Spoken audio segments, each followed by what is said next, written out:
Bienvenidos, bienvenidas a un nuevo capítulo del programa Más Derechos, Más Cambios, un programa de la Consejería Presidencial de Derechos Humanos y Derecho Internacional Humanitario que busca cada mes una temática específica para profundizar y hacer pedagogía sobre temas de derechos humanos. En este programa, la temática va a ser Plan Nacional en Derechos Humanos, que acaba de ser expedido por el Gobierno Nacional y por supuesto queremos entonces en el programa con nuestros invitados, invitadas, desmenuzar para la ciudadanía qué es un plan nacional de derechos humanos, por qué es tan importante, por qué se demoró tanto, eh, qué significa para el ciudadano común contar con un plan nacional de derechos humanos, cuáles son las expectativas de los defensores de derechos humanos y defensoras sobre contar ahora con un plan y sobre todo los retos, ¿no? Va teniendo esa herramienta, qué significa esto para adelante. Em, pero la idea es que vamos conversando, ¿no? Un interrogatorio, sino vamos estableciendo la conversa. Me permito entonces presentar quienes nos acompañan para hablar de este tema. Voy a empezar por las damas, ¿no? Entonces tenemos Aura Rodríguez, que es economista, reconocida defensora de derechos humanos, hace parte de Viva la Ciudadanía y es vocera de una de las grandes plataformas de derechos humanos, que es la Plataforma Colombiana de Derechos Humanos, Democracia y Desarrollo. Tenemos a Lina María Orozco, abogada, especialista en derechos humanos y gestión pública, que hace parte como asesora de esta Consejería Presidencial de los Derechos Humanos y estuvo incorporada a ese proceso de formulación del plan. Y tenemos a Italo Andrés Vázquez, abogado titulado de la Universidad Externada de Colombia, con estudios políticos de la misma universidad, con una larga trayectoria de trabajo en materia de derechos humanos y en el sector humanitario y que ahora trabaja en el PNUD como jefe de proyectos en derechos humanos y que también no solamente acompañó este proceso del Plan Nacional en Derechos Humanos, sino otros intentos en el pasado por llegar a contar con un Plan Nacional de Derechos Humanos. Entonces, pues sin más preámbulos, comencemos a dialogar. Y ahí sí voy a cambiar y voy a empezar por Ítalo. Pues, ¿qué significa? ¿Por qué fue tan reiterado para la comunidad internacional la recomendación de que Colombia tenía que contar con un plan nacional de derechos humanos? ¿Qué significa tener un plan nacional de derechos humanos? Antes, muchas gracias por la invitación. Ahora, Gina, es hacer compartir bueno con ustedes. Frente a tu pregunta, pues es un avance para el país. En la Sociedad de las Naciones Unidas, aglomerada la Asamblea General, y muy desde los trabajos que se vienen haciendo en el planeta en materia de objetivo de derechos humanos desde la Convención de Viena en el año 1993, teníamos la recomendación de contar con un marco de política pública de marco normativo que implementara el goce efectivo de los derechos humanos, que no fuera otra cosa que un conjunto o un convenio de instrumentos que le permitieran a los estados tomar sus recursos disponibles, tener las buenas ideas en términos de respeto a los estándares internacionales y garantizar que eso se volviera una realidad en todo el territorio nacional. Sin embargo, pues esa lógica internacional, dice esta reflexión, tiene distintos procesos de formulación en los estados, en los diferentes estados. Y entre nosotros en Colombia, a Colombia en 1993, a la Colombia 2026, pues son países distintos que han venido de manera progresiva y quizás más lenta de lo que uno desearía, incorporando estándares de derecho internacional y estándares propios de valoración y inspección de los derechos humanos. Entonces es así como, no solo con un marco internacional que tiene una comunidad detrás, que hace sugerencias, que permite generar voluntades políticas y que solicita respeto por los derechos humanos, se fue creando entre nosotros una comunidad nacional de organizaciones, de plataformas, de comunidades dispuestas a dar la lucha política por contar con ese tipo de derechos. Y entre unas y otras hemos venido transitando distintos gobiernos con distintas lógicas y transitando como sociedad una violencia que no terminamos de sobrepasar, que nos ha permitido llegar al punto en el que estamos. Y desde mi trasegar a nivel laboral, profesional y académico, creo que Colombia cuenta no solo con una multiplicidad de normas que buscan la satisfacción de los derechos, sino que cuenta con un proceso en la de política pública muy interesante que empezó con una política liberal de derechos humanos que se hizo en el año 2013 después de 2 o 3 años de trabajo y trabajo participativo, de recorrer las regiones, de buscar los días. La estrategia 2014-2034. Exacto. Pero primero, antes que la estrategia, tuvimos un marco política integral que se tensó un país a 2034, un país sin violencia y se tensó en los distintos sectores con los distintos enfoques y con todas las poblaciones. Y cuando eso se pensó, quedó muy elevado, quedó en términos de discusión de política única, estadista, de buscar un país con una transformación de realidades que no conversaba como una de municipios de 2006. Y desde esa gran política al Plan Nacional de Acción, tuvimos una estrategia que buscó enderezar eso a los tomadores de decisión a nivel de los sectores de gestión de lo público, que piensan en cada uno de los ministerios, gobernaciones y alcaldías. Y esa estrategia todavía no terminó de anclarse muy bien con los planes nacional y territoriales de desarrollo, y allí radica la importancia del plan estratégico. En mi perspectiva, un plan nacional como el que acabamos de promulgar tiene que ser un instrumento que nos sirva como eje articulador entre esos estándares que vienen del derecho internacional o de la jurisprudencia nacional y esas fuentes de recursos de lo público que permitan que, de la mano con la ciudadanía, podamos ir avanzando en el goce efectivo de los derechos de todos y, por lo tanto, en esa promulgación o esa construcción de una paz como la hemos vivido cada uno de sus signatarios. Ok, es una especie de hoja de ruta que tiene que anclarse en los territorios y también irradiar los planes territoriales. Una hoja de ruta con los articuladores de la política pública, es decir, entidades como la Consejería de Ciencia de Derechos Humanos de la ONED, otras entidades con la entretenimiento en los mismos, tienen que poder en el comando del plan dar una respuesta articulada y sistémica a las necesidades que el país tiene en clave de protección de los derechos humanos. Bueno, no sé si alguna otra Lina o Aura quieren decir algo sobre esto o te dirijo una pregunta a ti ahora. Pero yo quisiera decir que especialmente para las plataformas de derechos humanos, pero también para los movimientos sociales que hicimos parte de todo el proceso, tener hoy un Plan Nacional de Acción de Derechos Humanos es, yo creo, que de los mayores logros que podemos tener luego de más de 30 años de estar insistiendo en que se hiciera un proceso participativo para tener un Plan Nacional de Acción de Derechos Humanos y cumplir primero con esta obligación internacional, pero sobre todo con esta exigencia desde las organizaciones y diversos movimientos sociales, casi 30 movimientos sociales que durante años hemos presionado, hemos dicho de todas las maneras que este plan era indispensable para que las instituciones lo tengan como rectoría en términos de política y en todos los niveles, que eso yo creo que es muy importante. Por eso se incorporó también al acuerdo de paz, porque ahora también es una obligación de implementación del acuerdo de paz contar con un plan nacional de derechos humanos. Claro, es que lo que hicimos fue articular justamente lo que se venía de una recomendación internacional que Colombia debía cumplirla y que tenía que cumplirla durante muchos años y aprovechar ese espacio de las negociaciones y especialmente del acuerdo para poder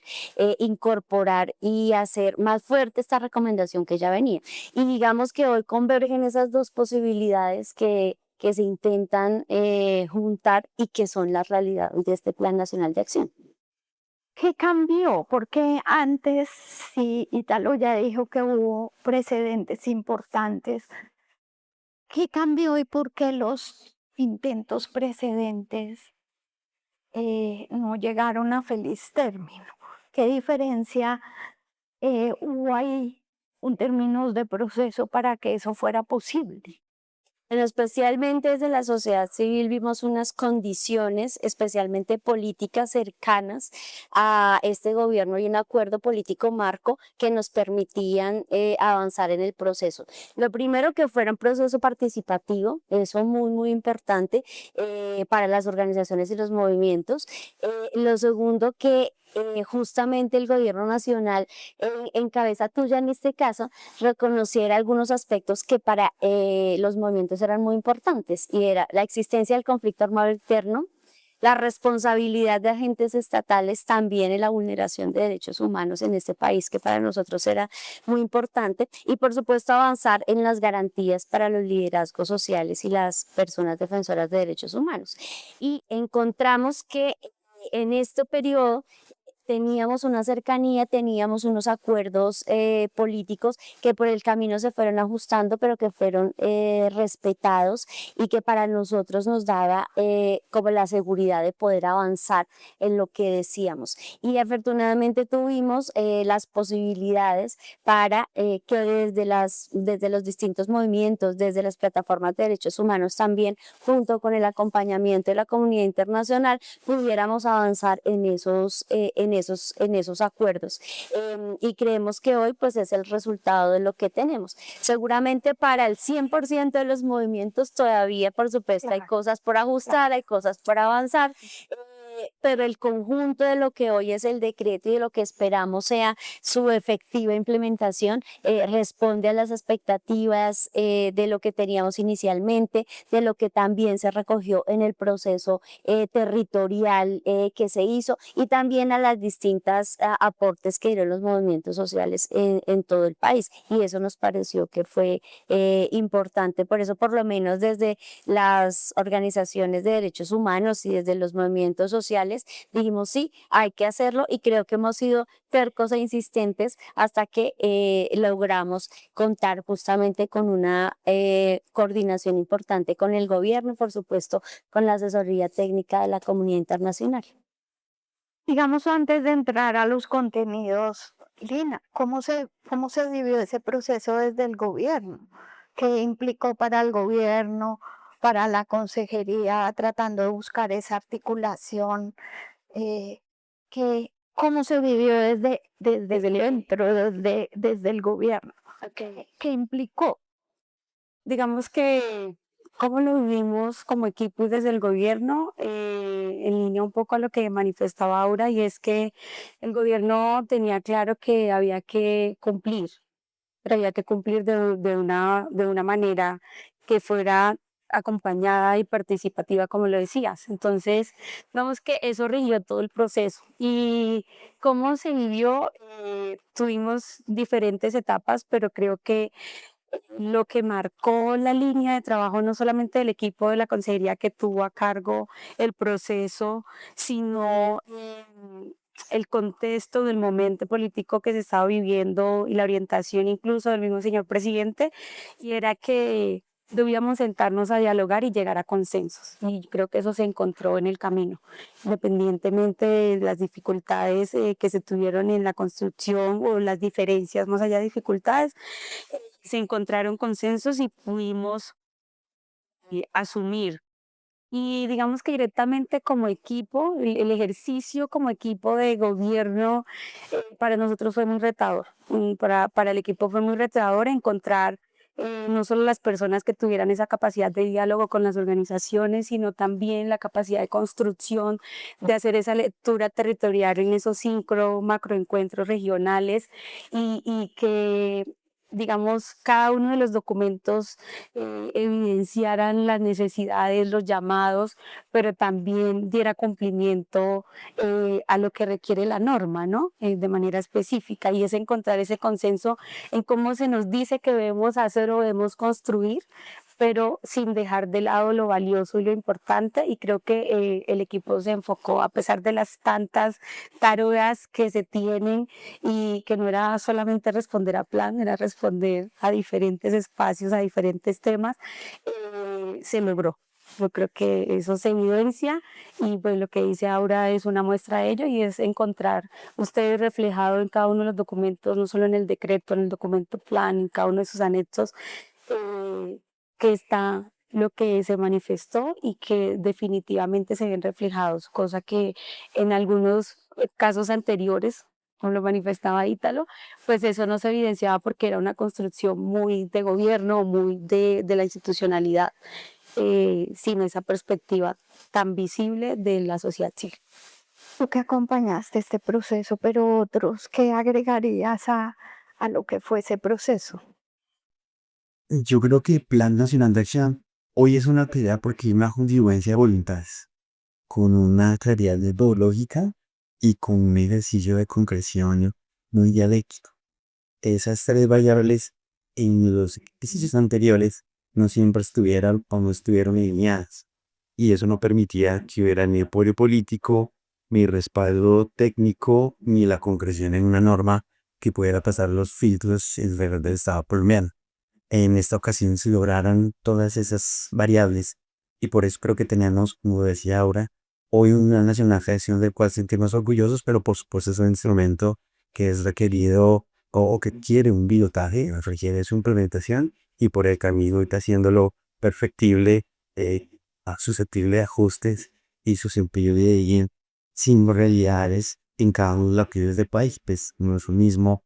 saben, no tenemos un país así de un modelo nacional de acción que en una región como el Valle de Cauca o no poner las zonas. Entonces, pero es una conjunto de esas realidades, es una herramienta que puede ser flexible y ajustable a la realidad del territorio y siempre cuando tenga sociedad civil que esté defendiendo el instrumento como un proceso político y un proceso de ganancias en términos de derechos, pues tendremos plan no solo para los 10 años inicialmente proyectado, sino una herramienta complementaria al ejercicio y de ejercicio de derechos y de profundización democrática que es el para los que veníamos construyendo hacia 18 años.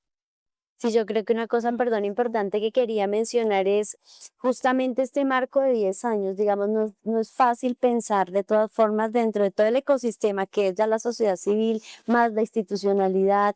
más la comunidad internacional, más todos los distintos marcos legales que se tienen en Colombia e internacionalmente. ¿Qué debía hacerse? ¿Cómo debía hacerse? ¿En cuánto tiempo debía hacerse? Y yo creo que este ha sido un proceso bastante rico en el sentido de, desde la sociedad civil, creo que hemos tenido la oportunidad de presentar las distintas propuestas, de recoger lo que por años se había dicho, el recoger las diferencias sectoriales, territoriales, los énfasis temáticos, las discusiones también dentro de las mismas problemáticas que de todas formas es difícil en una complejidad tan grande como la que vivimos, ubicar cuáles son las prioridades, cuáles no. Pero creo que ha sido un ejercicio también de bastante aprendizaje para nosotros, de conocernos y reconocernos en esa gran diversidad.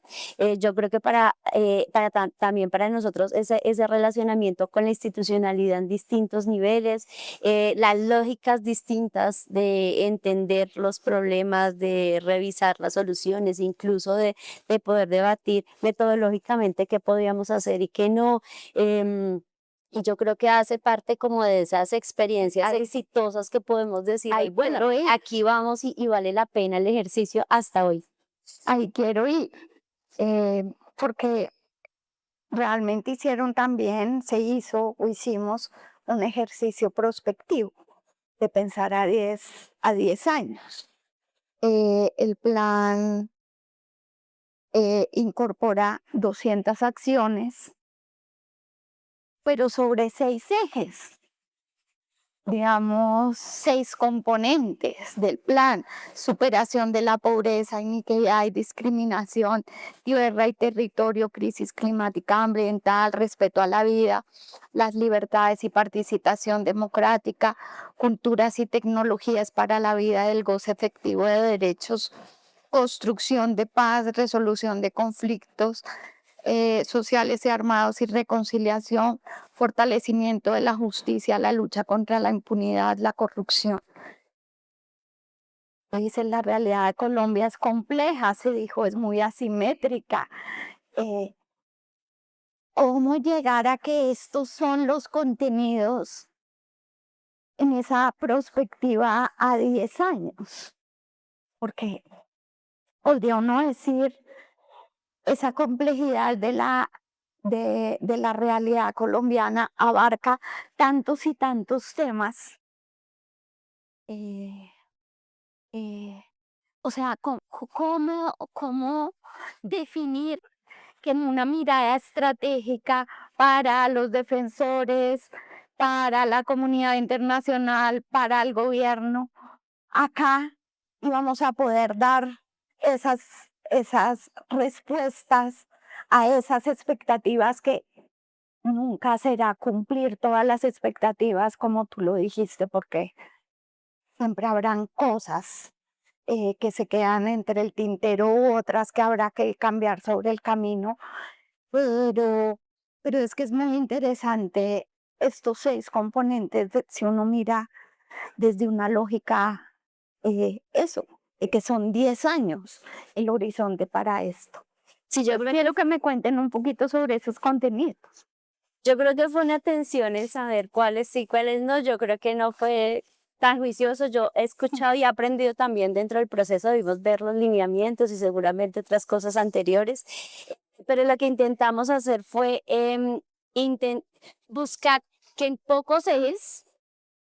pudiéramos priorizar como los problemas centrales de la realidad colombiana en materia de derechos humanos, que es todo, porque es una mirada justamente integral de los derechos humanos.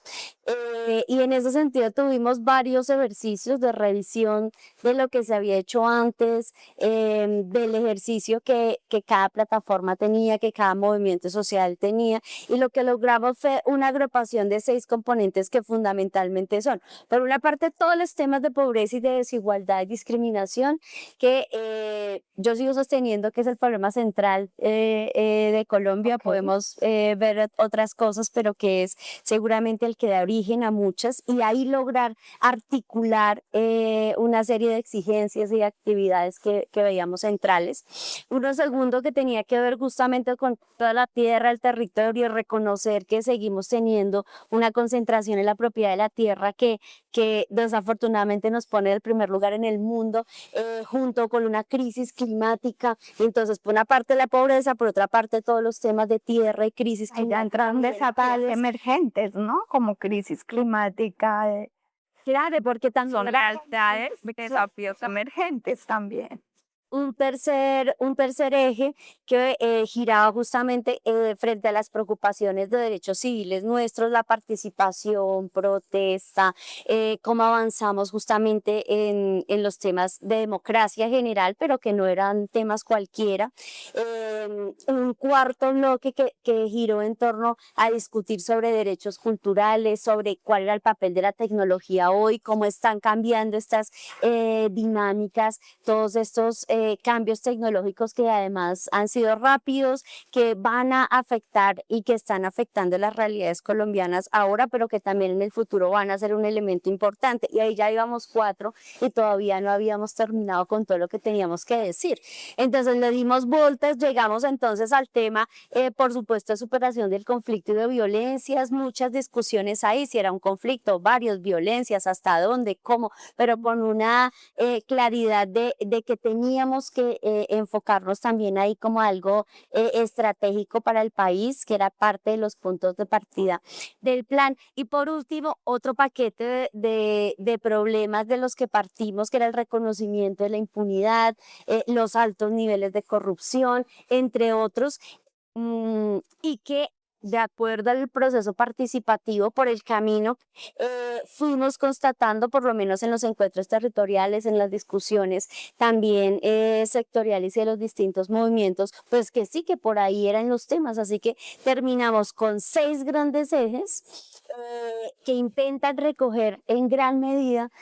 los problemas centrales del país y que a partir de eso fue que empezamos a identificar cuáles deberían ser esas acciones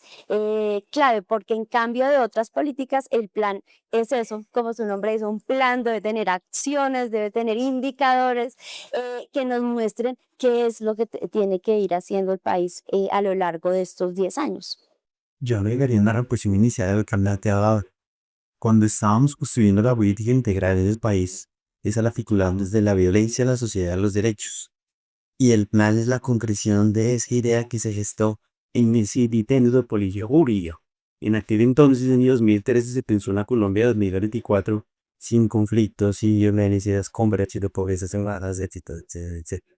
Pero se entendía desde aquel entonces, y creo que es un entendimiento actual, que eso es un ejercicio gradual, es un ejercicio complejo, es un ejercicio que requiere adecuaciones y transformaciones al interior del Estado, pero sobre todo en términos de la cultura de gestión de lo público y sobre todo un ejercicio de transformación de la ciudadanía para poder implementar un reducción de los humanos. No solo se necesita un Estado presente y eficiente, sino también se necesita una sociedad organizada, actuante, que exija sus derechos y que ayude a velar porque la materialización de los mismos se dé. Y entre esa dialéctica de la fuerza institucional ciudadana, los temas para la nación, pues son los pero de un ejercicio, digamos, de reflexión extra, puesto que el plan no buscaba hacer una asamblea, sí, le da la carta magna, pero sí buscaba apuntarle a las problemáticas con más complejidad, con mayores brechas y con más necesidad social de ser atendidas de manera relevante y urgente. Y a partir de allí se surge todo el proceso que ahora acaba de describir y por eso tenemos esa estructura técnica y metodológica que de alguna manera aterriza, como lo dije en mi primera intervención, lo que está dispuesto en la política integral que sigue un ítem y de alguna manera da una lectura muy comprensiva de las distintas realidades que antiguos territorios había hecho Ecuador. Hay una interesante porque hace ese vínculo, a veces genera tensión, que a veces no es tan evidente entre paz y derechos humanos. Y es un componente importante del plan que además se complementa con reconciliación, dice el eje, y con entender que hay, claro, una necesidad todavía de resolver el conflicto armado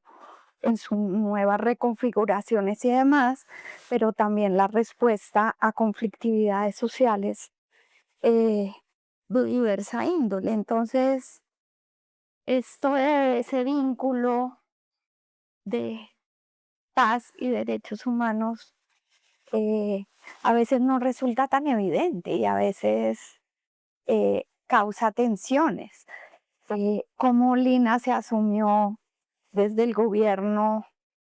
eh, ese eje, ese vínculo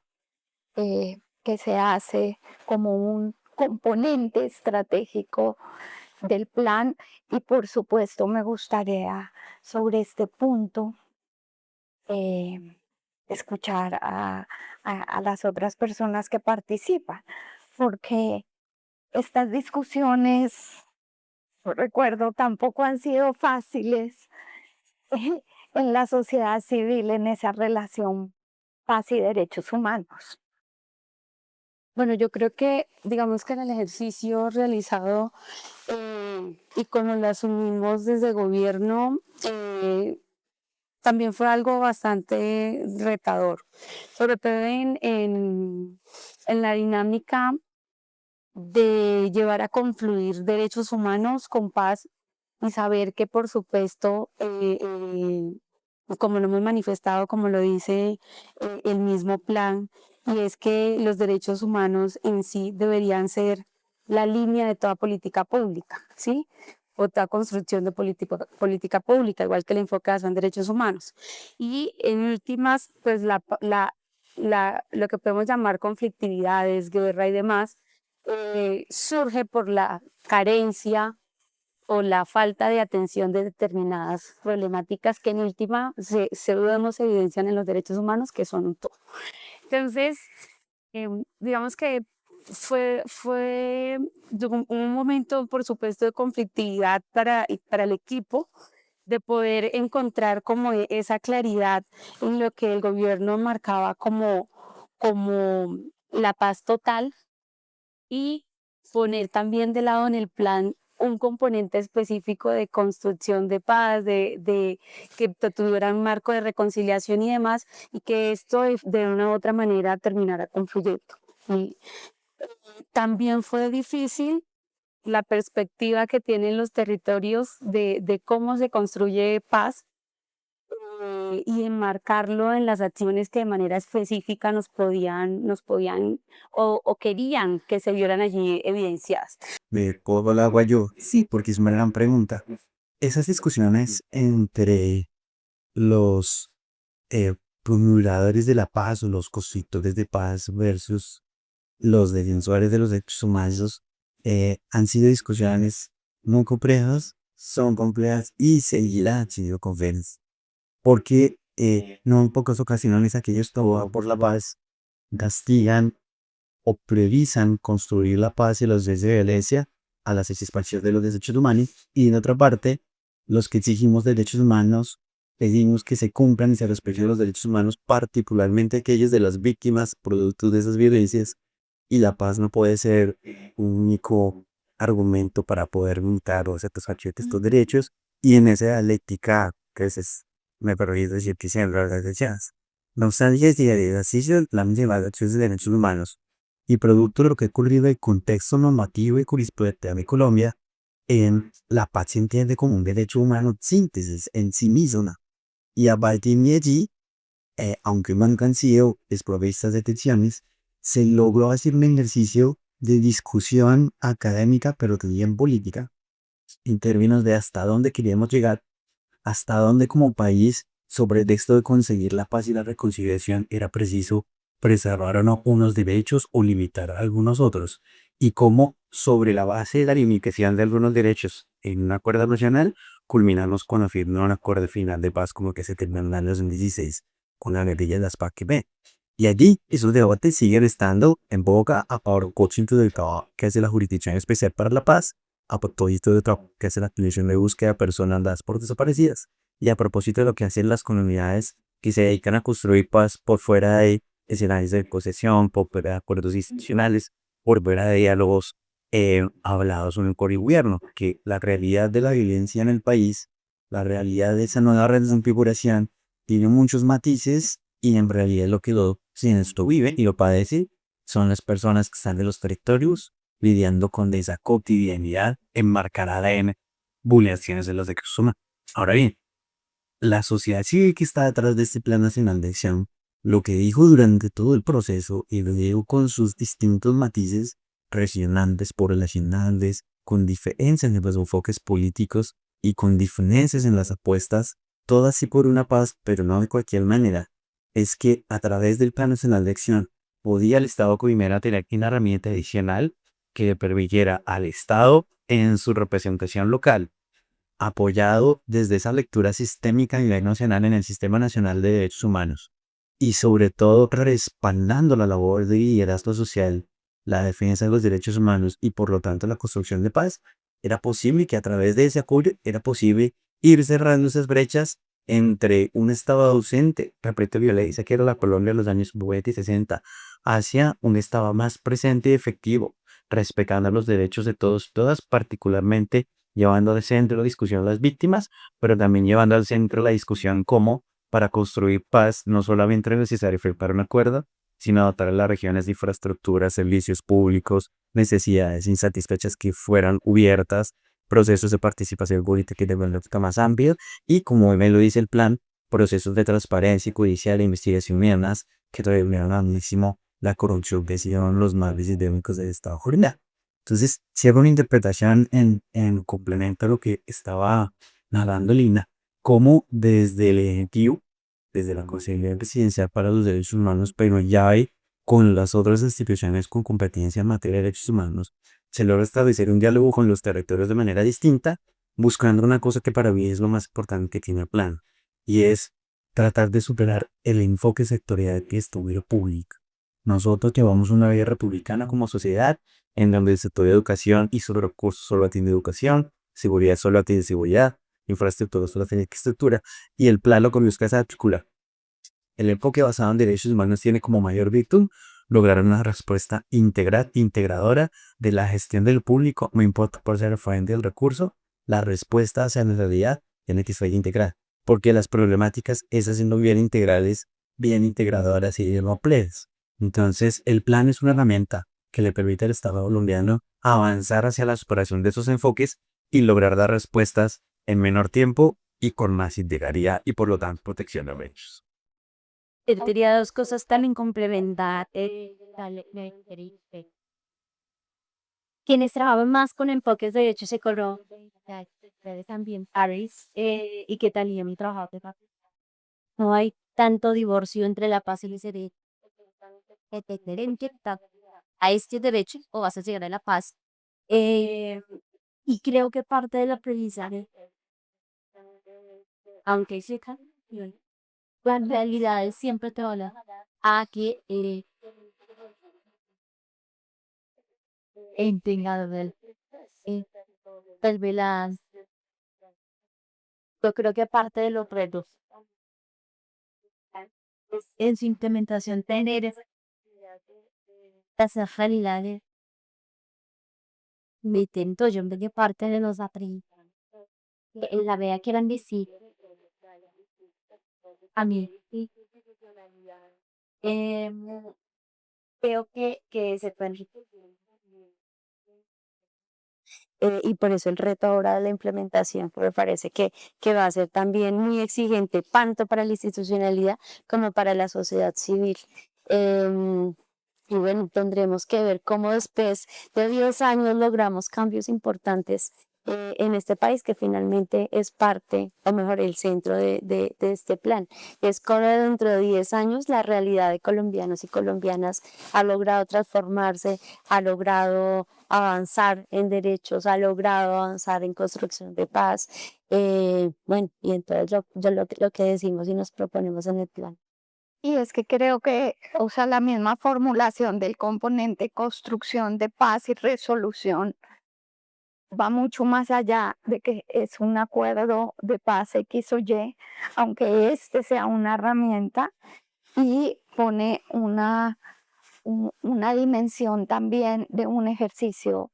constante y permanente, en donde los acuerdos que se logren son una herramienta, pero no se agota ahí, porque igual en términos de goce de derecho hay que materializar los acuerdos y estar leyendo las complejidad de las realidades para hacer sostenible cualquier esfuerzo de paz, que a la final es pues esa construcción de paz y cómo respondas a las necesidades y complejidades en materia de derechos humanos que enfrenta un país, una región, un sector, en términos de la paz como derecho síntesis que hablaba Ítalo, ¿no? Entonces, a la final también es entender que hablar de la paz es una lectura también que entraña complejidades y un ejercicio y procesos más permanentes que no se agotan solo con los de negociación. Sí, yo creo que parte también de todo este proceso ha sido esa apuesta por no dejarnos retroceder de una sociedad finalmente de la violencia hacia los derechos, y en esa lógica, como lo que tenemos que hacer son cambios culturales, sociales, políticos, institucionales, culturales, que nos lleven justamente a salir de los distintos factores de violencia, de temas que algunos llamarían estructurales, a cosas que tienen que ver más con cambios institucionales, normativos y demás, además de aprender a resolver los conflictos de otras maneras, que va mucho más allá, por supuesto, de negociaciones, pero que también las incluye y las ve como importantes, que también hay que reconocer que tenemos obligaciones como Estado allí, pero que va mucho más allá, y también esa es la apuesta para estos 10 años dentro del plan, ¿no? Ina, no sé si sobre este punto quieres decir algo. No, a más, pero complementar, digamos, el inicial, lo que de manera inicial quería decir, y era eso, que para nosotros definitivamente la paz no era un tema aislado a los derechos humanos, sino que por supuesto el cumplir y el goce efectivo de derechos y el enfoque de derechos humanos en la construcción de plan y en la construcción de cualquier política pública, lo que termina generando es que haya menos conflictividad y haya menos necesidad de exigencias, ¿sí? En ese sentido, pues en un país como el nuestro, en el que hay muchos tipos de conflictividades y hay diferentes situaciones en distintos territorios, hay mucha diversidad, pues el plan nacional de una u otra manera, más allá incluso del solo apartado del componente de construcción de paz, termina tocando de manera estructural eh, cada una de las temáticas y eso pues aporta a los cambios y el cambio en últimas termina aportando a que haya paz desde los territorios y era como la idea con la que quería cerrar, que de pronto un poco se me fue en ese momento, pero sí, de manera clara para nosotros el plan es el eje central para no solamente atender paz, pero también atender otros temas de manera estructural y que pueda aportarse y apoyarse en estos temas de una manera más operativa. Pues para nosotros el plan es una agenda integral, operativa, que operativiza todo lo que es el contenido legal y normativo, pero también las recomendaciones internacionales y también las solicitudes de sociedad civil y las necesidades. Ok, bueno, ¿qué queda? O sea, ya está la herramienta, ya está el plan, ahora hay que implementarlo. ¿Cuáles son los desafíos inmediatos para poner a andar el Plan Nacional en Derechos Humanos? Necesitamos, pues yo ya arrancaría. Necesitamos varias cosas. Lo primero, un ejercicio básico para los que nos están escuchando es que necesitamos aterrizar en indicadores, que ha sido parte de las cosas súper importantes. Es decir, hay que terminar y cerrar esta primera parte de formulación. Pero luego yo creo que arranca el trabajo más sustancial finalmente, que es por una parte unos niveles de apropiación de este plan desde la institucionalidad, desde la sociedad civil colombiana y todo el ejercicio de implementación en los distintos niveles, desde lo nacional hasta el último municipio, la última institución tendría que estar teniendo ese plan presente en la formulación de políticas, en el quehacer mismo. Yo esperaría que el próximo Plan Nacional de Desarrollo del país acoja también este Plan Nacional de Derechos Humanos y pueda también responder como a los distintos desafíos que están ahí. Creo que tiene que ver con esa realidad, todos estos acuerdos políticos e institucionales con sociedad civil que se comprometió todo el Estado colombiano finalmente para hacer que la realidad de colombianas y colombianas cambien, que yo creo que ese es como el gran reto y es como en 10 años hemos logrado a partir del cumplimiento del plan que la vida de las personas en Colombia haya cambiado justamente hacia la plena vigencia de los derechos humanos, incluida la paz. También eso yo creo que sería como el súper reto atravesando por todo lo demás. Yo diría que la respuesta más genuina posible es hacer la carrera. Y nos costó mucho llegar al documento del plan de decreto, eso es cierto,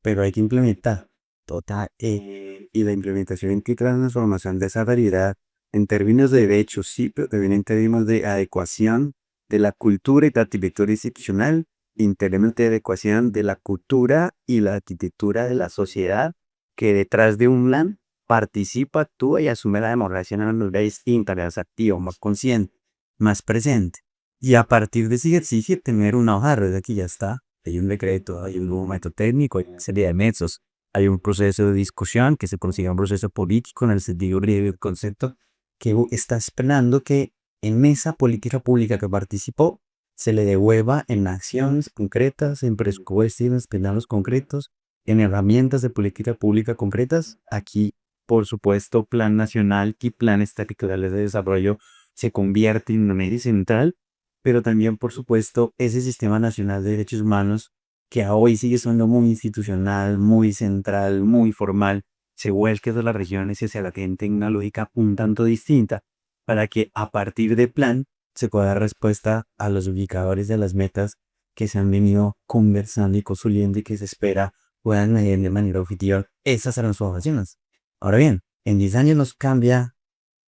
la realidad completa, pero sí se pueden ver atrás, se pueden verificar los pasos iniciales que en una lógica gradual conducirían a esos cambios y en términos de nuestra política institucional a ese goce efectivo de derechos humanos. Y a partir de allí,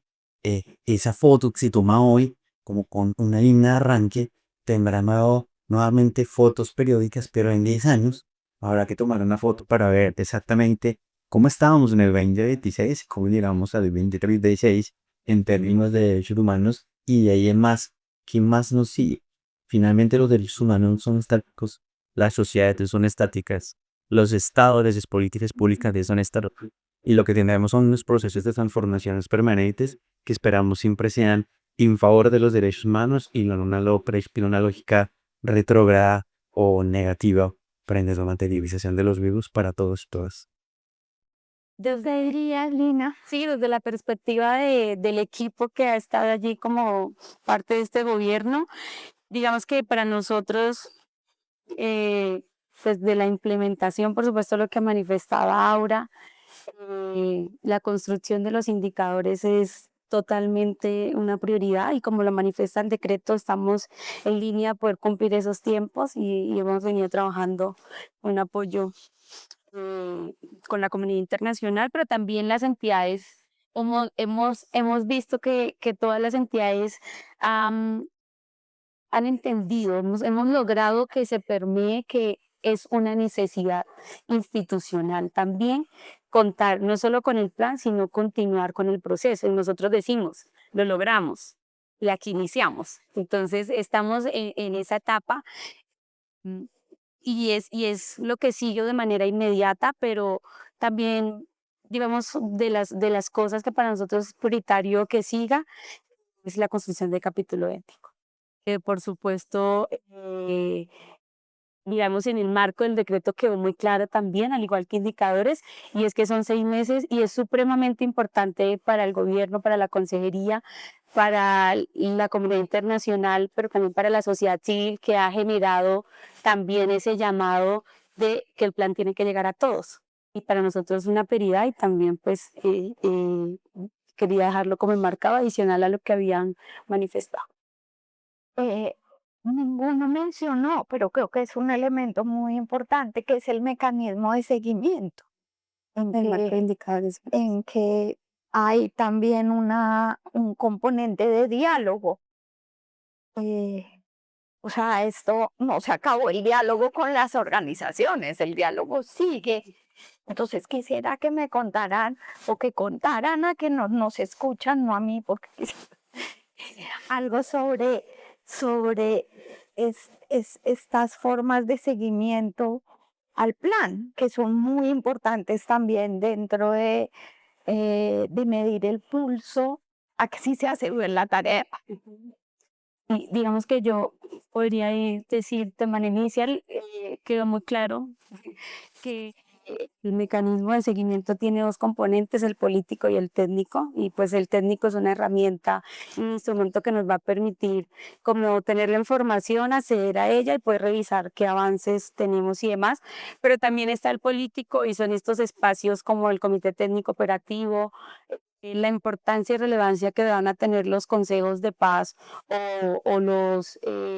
consejos de paz y derechos humanos en territorios, en municipios, en gobernaciones, donde pues la intención y la proyección de la consejería es poder socializar en estos espacios el Plan Nacional de Acción en Derechos Humanos y que desde allí se pueda hacer ese seguimiento también. Y el decreto lo enmarca muy claro y nos indica cómo va a ser ese funcionamiento y cómo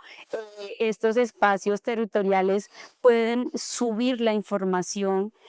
en lo que ven y en lo que pueden evidenciar desde sus territorios. Sobre todo, consideramos que esto se va a ver más claramente en las acciones que de manera específica van a tener focalización, porque pues en el marco de plan también hay unas acciones que de manera específica van a tener una focalización territorial y pues ese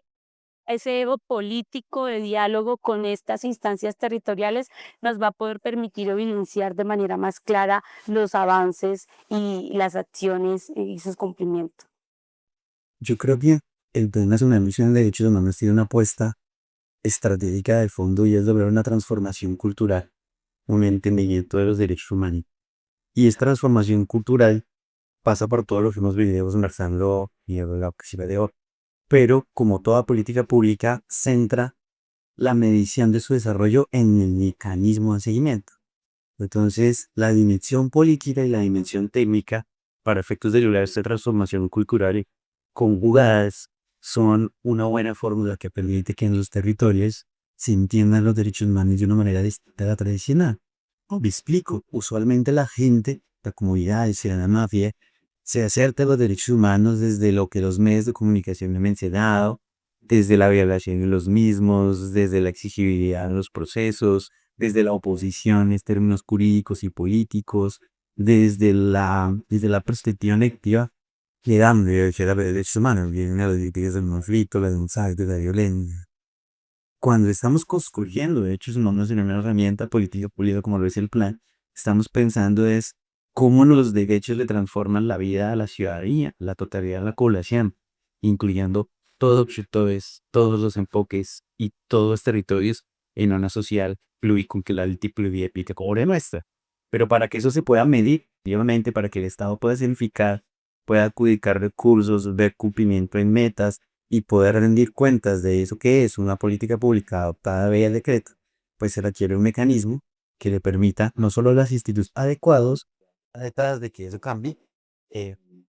poder tomar las fotos en los momentos adecuados y con información cualitativa y cuantitativa poder dar una respuesta en términos de rendición de cuentas y decir si se ha logrado transformar la realidad desde la perspectiva que la política pública no lo dio hacia el goce efectivo de los derechos de manera compleja, integrada e integrada como lo venimos conversando. Y el mecanismo que contempla el plan Muscaes, de alguna manera para mí se convierte en la columna vertebral de la implementación real del plan en los distintos territorios con los distintos tiempos de gestión de lo público que tenemos, ¿no? Una cosa son los tiempos del orden nacional y del gobierno nacional y otra cosa son los tiempos de los gobiernos territoriales. No obstante ello, la sociedad civil no rota tanto, la sociedad civil compra causas, la sociedad civil participa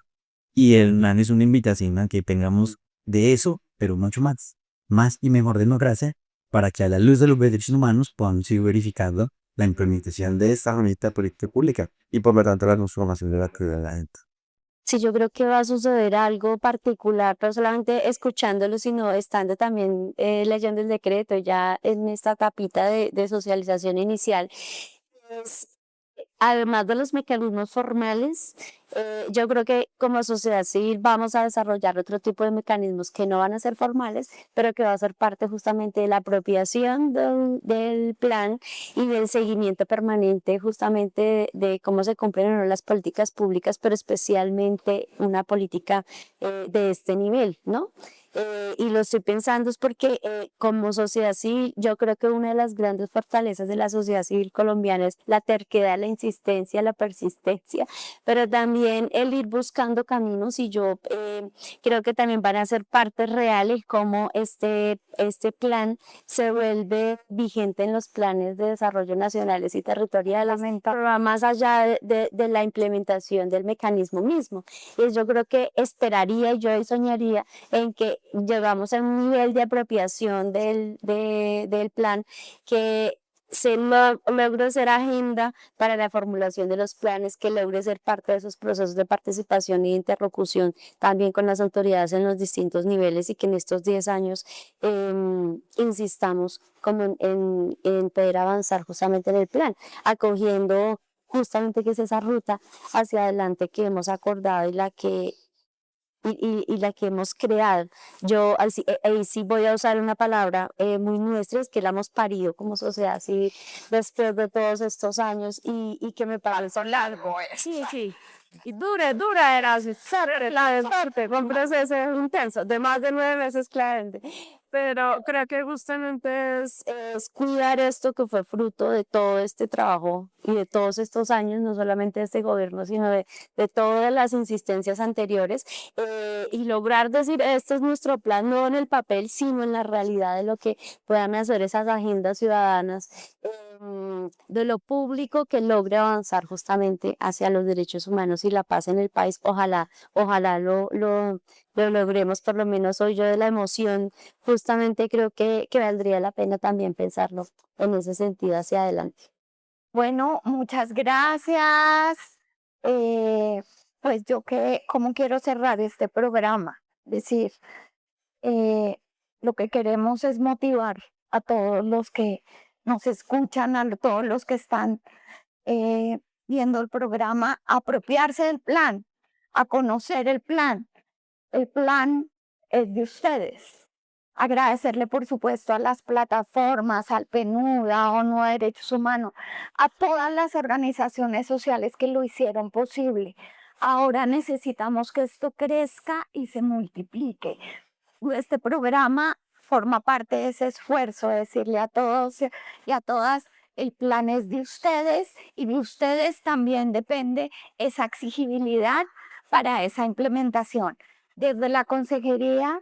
continuaremos haciendo la tarea hasta el último día. Queremos terminar dejando los indicadores ya listos y aprobados y por supuesto todo lo que tiene que ver con los mecanismos para que de seguimiento para que empiecen a operar. Entonces, no es que con el decreto hayamos terminado desde la consejería la tarea continúa, pero por supuesto la apropiación es lo más importante en este momento y este plan no es un plan de gobierno, no es un plan de Estado solamente, aunque en concepción involucra a todas las entidades del Estado, es un plan para todos y todas las colombianos, una herramienta para en ese horizonte a 10 años continuar contribuyendo a las transformaciones que se requieren en este país, al cierre de brechas muy grandes, que aunque hemos avanzado en este gobierno, seguimos manteniendo brechas importantes que hay que cerrar y que afectan el goce efectivo de los derechos y con un déficit en el goce de los derechos tampoco lograremos una paz sostenible ni la reconciliación que este país merece y necesita. Entonces, cerrar invitándoles a conocer el plan y aquí en esta consejería seguiremos trabajando. Muchas gracias y no sé si quieren una frase de cierre también. No, desde el equipo que estuvo a cargo por parte de la consejería, invitar a todas las personas que nos están viendo a apropiarse del decreto 0585 de 2026. Es su decreto, es el decreto que representa y que evidencia lo que han anhelado, lo que hemos anhelado muchos para nuestros territorios, pero también para el país que tenemos. Entonces, apropiarse de ello, apropiarse del documento plan como tal y pedir que en sus espacios territoriales esto sea un tema de conversación. Lourdes, muchas gracias. Gina, Maura, gracias. Yo me sumaría a esa invitación a la apropiación, pero sobre todo me sumaría a decirle a la teleaudiencia que entiende que los derechos humanos son una herramienta para todos y para todas, para el desarrollo de las capacidades que nos realizamos como sociedad. Y a partir de allí, buscar tener una mejor vida posible digna de ello. Si yo tendría que decir, estaba pensando, dándole vueltas, insistir, yo creo que lo que hemos dicho hace muchos años, y es que como los derechos no los regalan, hay que justamente lucharlos, pero también hay que hacerlos reales. Esto no se queda en un papel, sino en la necesidad de que entendamos que hay que insistir, hay que lograr que se implemente a cabalidad el plan, y que bueno, es una hoja de ruta justamente para seguir exigiendo los derechos en este país. Así es, bueno, muchas gracias por estar acá. Vamos cierre entonces a este nuevo episodio de Más Derechos, Más Cambio y con dignidad.